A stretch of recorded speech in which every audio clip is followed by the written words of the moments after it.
Hi everybody, welcome and welcome back. My name is Kimiko Sumi and I'm here to do a video today about having emotional intelligence and how you can have more emotional intelligence from my perspective and some tips that I've learned about having emotional intelligence.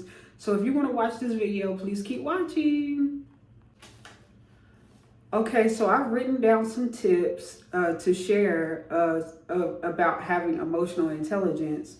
And something that I've learned that you should use first to have emotional intelligence is prayer.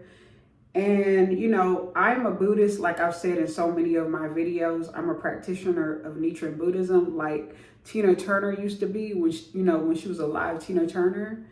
Um, but I'm not going to get deep into that. I'm just going to say whatever your prayer is, use that as prayer first to calm down and have emotional intelligence and reason with yourself in this world. Okay, now another thing too is learn to walk away instead of proving your bravery, because it could potentially save your life, your freedom, and your mental health. Like, you don't have to prove that you can fight. You don't have to prove that you can get the last word. You don't always have to get the last word in. I know that our ego will, have us thinking that, we'll be a punk if we back down. Not necessarily back down, because it's not that, but walk away. You have to assess the situation, especially if it's a lot of people coming at you at once, and you know that the adversary it has an advantage in the situation. You got to think clearly. And sometimes, even if it's not a whole lot of people teaming up against you at once, you can just simply assess the situation and say, is it necessary to react to this right now? Is it necessary? Like, what is because the goal that you're trying to get that day, regardless of what it is, maybe you want to get something from the grocery store and somebody is acting nasty or something like that, and you want to get in the grocery store and get out, so just kind of sometimes you got to say, never mind that, I came in here to get this and I'm leaving. Okay, you don't have to always give somebody a reaction. You don't always have to respond to what people have to say. Now, outright disrespect and trying to harm you, that's a different story. But if it's not even that if it's not always necessary to get the last word or to punk somebody, okay? That's something that I've had to learn, because I have always felt like, no, I'm gonna win this, and I don't care how big or small it is. But I've learned over the years that sometimes you gotta pick your battles and choose your battles wisely, okay? So another thing too is to turn your phone off for a couple of hours, put it somewhere in another room, do something else, like read a book, you could even listen to music or something like that. Well, I know that that's pretty much attached to a phone, but you can just read a book, even read magazines, do something else, do something like clean, sort clothes, organize, or something like that, draw, do other things to like keep yourself away from the phone, so that you can, you can calm down. Like, if you've seen something that upsets you on the phone, you can take a break from it. And I suggest taking a break from the phone for most of the day, and probably just being on the phone for, I'd say I'd be on the phone for about 5 to 6 hours a day, really. And the rest of the day, I'm just doing me, even though it might not seem like it, okay? But I randomly take breaks throughout the day from my phone, so it might appear like I'm online more than I actually am, but I'm actually taking long breaks in between, actually. Okay, so another thing too is, like, ask yourself if certain people are threatening your peace more than helping. Weigh the pros and cons of a person's place in your life, whomever they are. Now, like, for instance, sometimes, we can't really help our situation, like at a job, and like a boss that's like, a tyrant or something like that, or we can't help that. So you kind of gotta think about it, like, is it causing you distress, like with your mental health? Is it affecting your actual physical health to be around that boss? Like, are they actually affecting your health? Because, like, I always talk about the situation where, when I used to have to deal with these people years ago in order to keep my own place to stay, I had to weigh the pros and cons. They were affecting my mental health and physical health more than they were, like, helping me.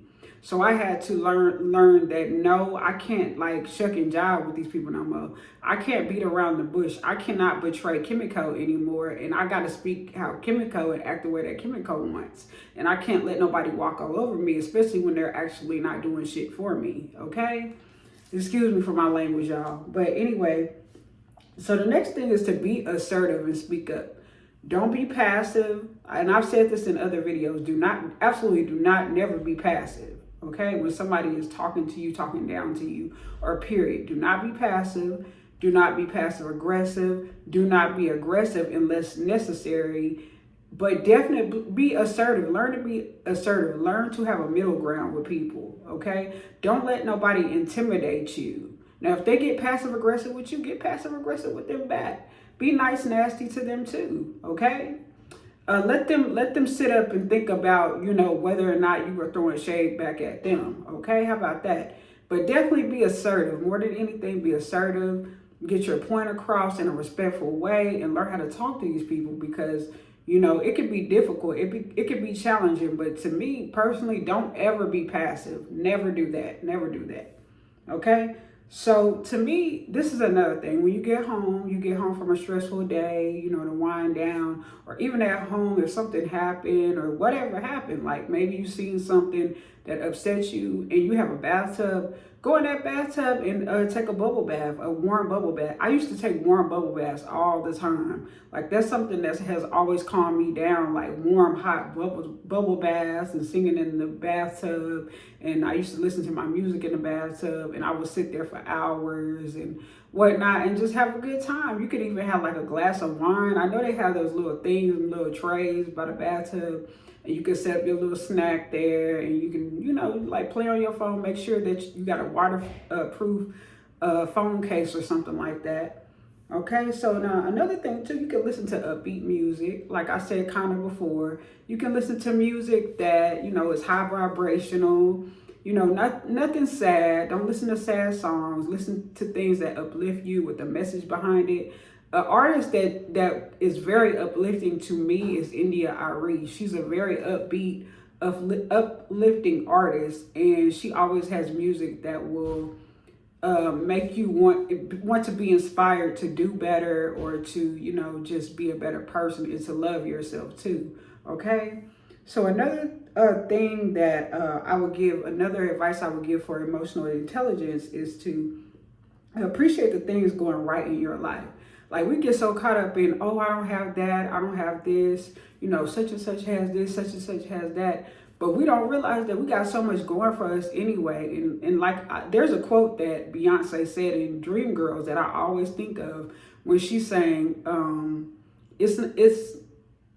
it's not as hard as it may seem if you open your eyes to what's in front of you. And Dreamgirls, and even I love that song, but that message, that quote was just enough to really think. And basically another quote that I used to like from Atlanta Exes on VH1 back in the day is that song, the theme song is when they used to say, life is truly what you make it. And I used to love that part. And then, it's just you don't know how good you have it. It's not when, and then Gwen Stefani too, she said, and when it's really bad, I guess it's not so bad. You know what I'm saying? So you got to appreciate what you got going on for you anyway, y'all. So another thing too for emotional intelligence, create backup plans. Like if something is stressing you out, like a job or whatnot, start saving up money. Get you another side hustle, have different side hustles to get out of that stressful situation. You got to have options. Always have options. Always have backup plans, okay? So another thing is to give yourself quiet time alone. Go off somewhere. Go off somewhere in nature. You can maybe even take a walk. You go to the park, not bring your phone, and just think. And I like to talk to myself. I am a paranoid schizophrenic, but I've always liked to talk to myself, even before my schizophrenia was brought upon or any mental illness was ever diagnosed in my life. I've always talked to myself to become more rational and to calm down. And that's been a great skill for emotional intelligence for me. And another thing too, ignore people or inconveniences as much as possible.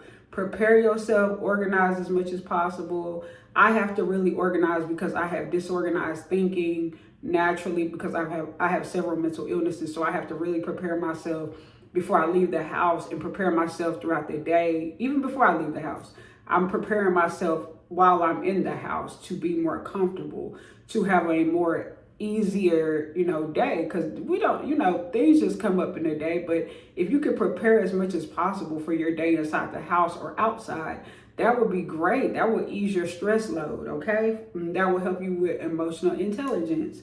Another thing that I like, once again, and I said this earlier, read books, read more books. Sometimes you might want to go to the library. I know a lot of us don't really like to check out books anymore, but you go to the library, go to a bookstore. Maybe you might even want to take a book with you to Starbucks and leave your phone at home or something like that. You might want to just go to a college or something like that. Read a book at the library at a college or something. Sometimes I like going to my local community college, that I went to school at, called Richland, and I like to sometimes go into that library and, I haven't gone there in a while, but that was actually something I used to do quite often actually, but it was mainly when I was going to school there. But that's an option, y'all. Okay, so another thing too, maybe you should cry even if you need to force it, because I have a hard time. Actually, I've been crying more lately than I ever have had in my life in the past year or two, I'm gonna be honest. But I've never really exactly been a crybaby. So most of my life, I would have to force myself. I don't have to force myself as much as I used to, because I really, really like to think about that emotion more and and like to really get it out these days.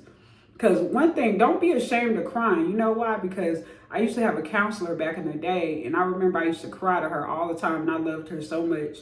And she was like, Kimiko, don't cry. It's actually healthy to cry. And she made me feel so much better about crying. I used to love her. I used to always love going to her office and talking to her, even when I didn't have a problem, okay? So this is basically my video, y'all. This is basically my video. And if you liked any of my tips, I hope you like, comment, subscribe, share my video, hit the notification bell if you like, comment, hit the notification bell. I think I said that already. And I will see y'all in another video of my lotus flowers. And for my upcoming lotus flowers, welcome to my channel. And I will see y'all in another one. Peace. I'm out. Bye-bye. Oh, yeah. Excuse this, y'all. I got the sniffles a little bit right now because I just showered. So, whatever. But anyway, y'all, I hope y'all forgive me for that. So I'll see y'all in another video. Peace. I'm out. Bye-bye.